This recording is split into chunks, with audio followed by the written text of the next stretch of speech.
Right, well, we're very pleased to have with us in the Faculty of Modern Languages at the University of Cambridge Dr. Tom Harrington from Trinity College, Hartford in Connecticut. One of the delights of being in academia is meeting colleagues who share the same interest and passion, and this is certainly the case with Tom.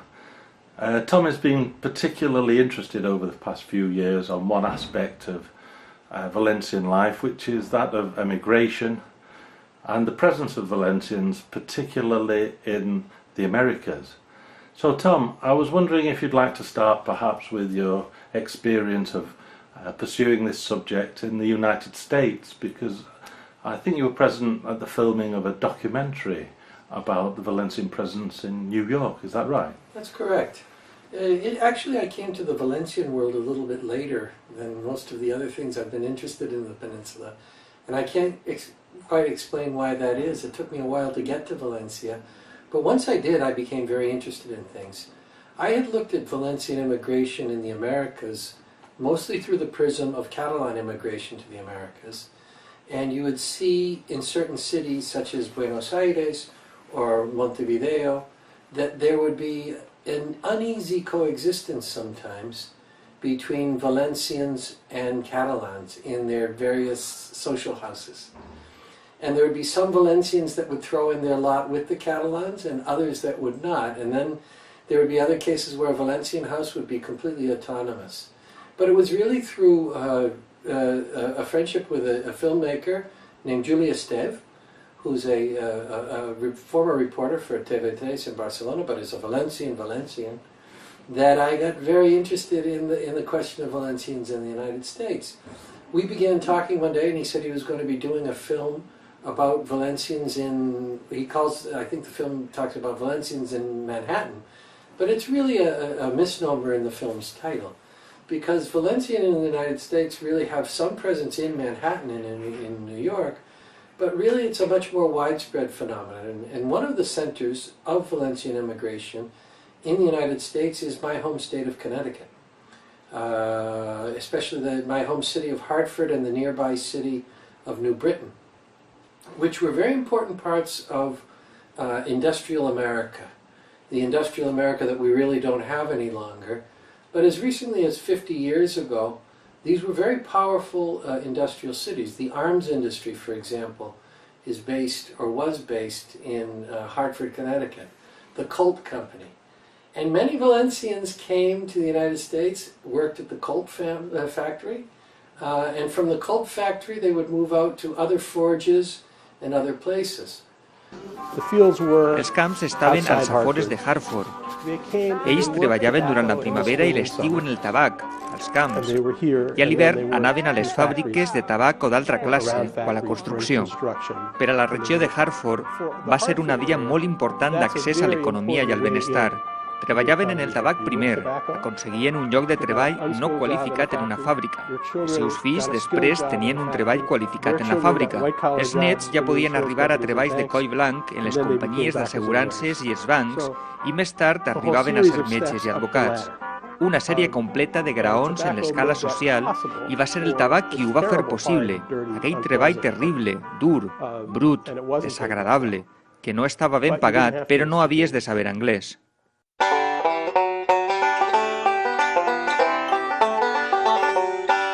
Per això, els valencians van voler canviar la via de tren i el camp de tabac per les indústries, especialment a Connecticut, l'estat més valencià de Nord-Amèrica.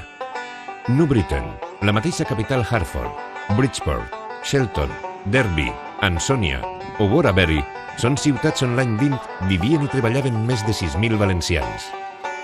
En tota classe de treballs industrials, des de les fàbriques d'acer i de coure a les manufactures metàl·liques, del tèxtil de Shelton a la discogràfica Columbia, passant per les fàbriques d'armes com la Colt a Hartford o la Remington a Bridgeport, abans potent i ara en ruïnes.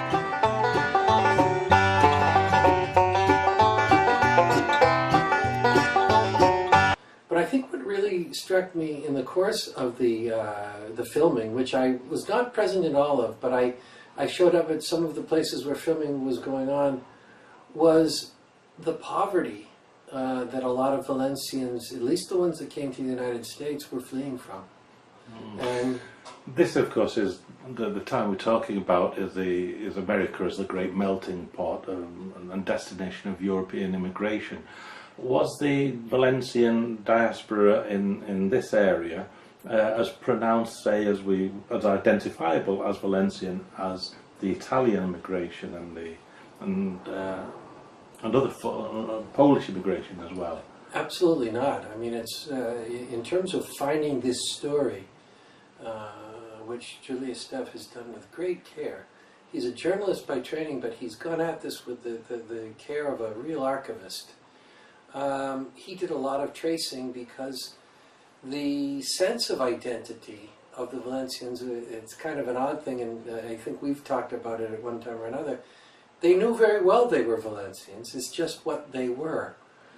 But in terms of having a political identity that they could attach to what they profoundly were and are, the issue is much less clear. And so insofar as they identified in this part of the world as anything, it was as Spaniards. New Britain has the Spanish, I think it's called the Spanish Club Español. But really, if you look through the list of who was in the Club Español, which I had the luck of going to about 15 years ago, I think it's closed its doors now. It was an ethnic club that was almost exclusively Valencian. So there's that sort of disconnect between the very strong cultural feeling of being Valencian, of speaking Valencian, and feeling very rooted to the rituals of Valencia, but that the political expression was much less clear in that sense. And so, hence, the profile of the Valencians as an ethnic group was much less clear in the American melting pot. Interestingly enough, a lot of them, it would seem, the ones we came across through the film, were often paired with Italians as the generations went on. There seems to have been a lot of inter-Mediterranean pairing. So a lot of Valencian immigrants or their children married Italian immigrants and their children, and in a certain sense began to create a new melting of those two Mediterranean cultures. You've touched on a point which has fascinated me for years now, and this is the difference between being a Valencian in terms of speech, communication, mentality and social life, and actually being historically or defined or politically defined as that community. I'm not surprised that therefore that there's that same type of lack of definition in the American diaspora. But you touched on the poverty of these immigrants. Would you say that the poverty was more pronounced than other immigrant communities, or are we looking at more or less the same experience across the board? I remember interviews coming up in which they would talk about what it would be for una jornada in the United States, and what that jornada in the United States would take them to do in Valencia. And the multiplications were extraordinary. You could earn in maybe a month in the United States what you would take a year to earn in Valencia. Probablement, la notícia que a l'Amèrica es guanyaven bons jornals corria de boca en boca entre els jornalers de la Pansa i de l'Arròs, faenes que ajuntaven homes de la Marina i de molts altres llocs.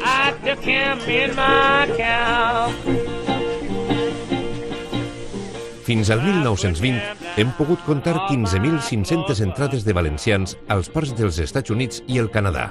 Pego, Pedreguer, Orba i Dénia són els 4 pobles amb més de 500 emigrants a Nord-Amèrica, d'entre 275 pobles valencians afectats pel fenomen.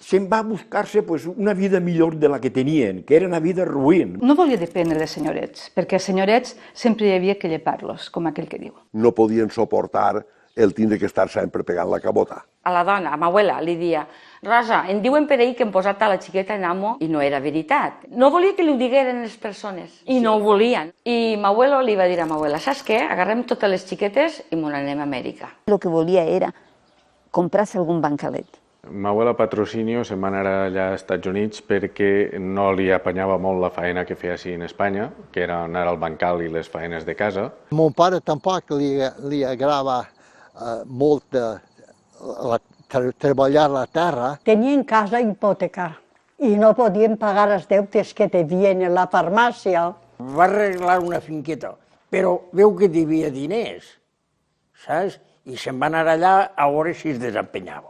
Vivien bé, però havien sentit que les carreteres dels Estats Units estaven ple d'or i uns dels germans de mon pare va vindre a veure si era veritat. So there was very much this idea of go, make some money and come back, which is one of the things when we talk about emigration, we tend to, I think there's certain mythologies, especially in the United States, is that people come there and they wanted the freedom and of course they were going to stay. But most people, from what I've been able to see, aren't thinking that way. They're saying one jornada here and one year here, or 1 month here and 1 year here. And they're thinking in very concrete terms about what that means. And the factory life and the big immigration to the United States was, there's a couple of phases, but as it is with most European countries, it was before the First World War. And then the gates were closed to the United States. And these people were simply looking for a way out of a bad economic situation and also a bad socio-economic situation, in the sense that the latifundismo, or the large landowners, the sense of the landowner who really controlled your life, or to whom your life was dedicated simply because he was the only person that could give you any hope of earning money. And that's what these people were fleeing from. And if memory serves, a lot of them were coming from the Marina area of Valencia. That's right. It's curious, this, because in the experience of Irish emigration, there tends to be a mentality of remembering home, but not so much the determination to return. Whereas the documentary you're referring to, this point is absolutely crucial, that they consider themselves as Valencians, they're to amass capital and somehow to get back. And one of the interesting things was the way that it followed these immigrants and their return to Valencia. Could you speak a bit more about that? Yeah, I was struck by that, and the way America seems in many ways to have not changed many of them. That this sort of instrumentalist look at America that said, okay, I go there, I get my money, and then I come back here and I live like a happier Valencian with less worry about financial things. And it really, for me, I'm a person who's not nearly as familiar with Valencian culture as you are, that really struck me a lot. This deep, deep dedication to just being the way we are. And that we'd seen it all. We'd been in the big cities. We'd seen, we've lived weather that was 30 below zero. Some of us have gone off to fight for the United States in wars, but all we want to get back to is this piece of land where we can be among our people doing our things. This is quite incredible, really, isn't it, considering that New York at this time, as today, was really the major cosmopolitan experience in the world, and yet they seem to be relatively untouched by this. Yeah, it's. I think you sometimes see it. I've actually spent more time probably looking at Portuguese immigration simply because I've lived among it. But many things are in common with Portuguese immigration, which, by the way, in the United States, the places where Portuguese immigration went overlap in many cases with where Valencian was. For example, in Hartford, we have a very large Portuguese community. We also, in Providence, Rhode Island, Greater Boston, and the seacoast areas. And Portuguese immigration is very similar in that sense. Coming here to get the dollars and going back to live a better life, and I'm going to have what they say in Portuguese, my quinta, my little piece of land, and I'm going to live like a happy man ever after. Yeah, perhaps that's a nice moment to reflect on the wider experience now, away from New England and New York in particular.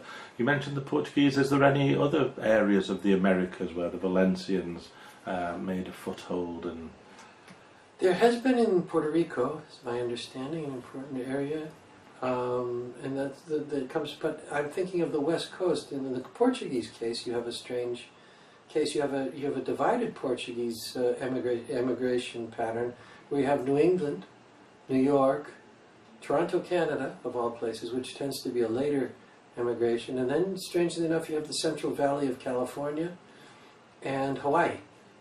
But I don't know as much of the mapping. I think because this project was so fixated on Ellis Island, the things coming into Ellis Island, but it would certainly, for future research, it would be very interesting to look at, and perhaps looking at the ways in which Valencian communities in, say, Cuba and Puerto Rico interacted, as we know Catalan communities did. There were Catalan communities that interacted with Tampa, Florida, New York City. There's the famous journal called Humanera, which linked them together. And it would be interesting to see if there were similar patterns of Valencian communities remaining in touch and communicating with each other in similar patterns.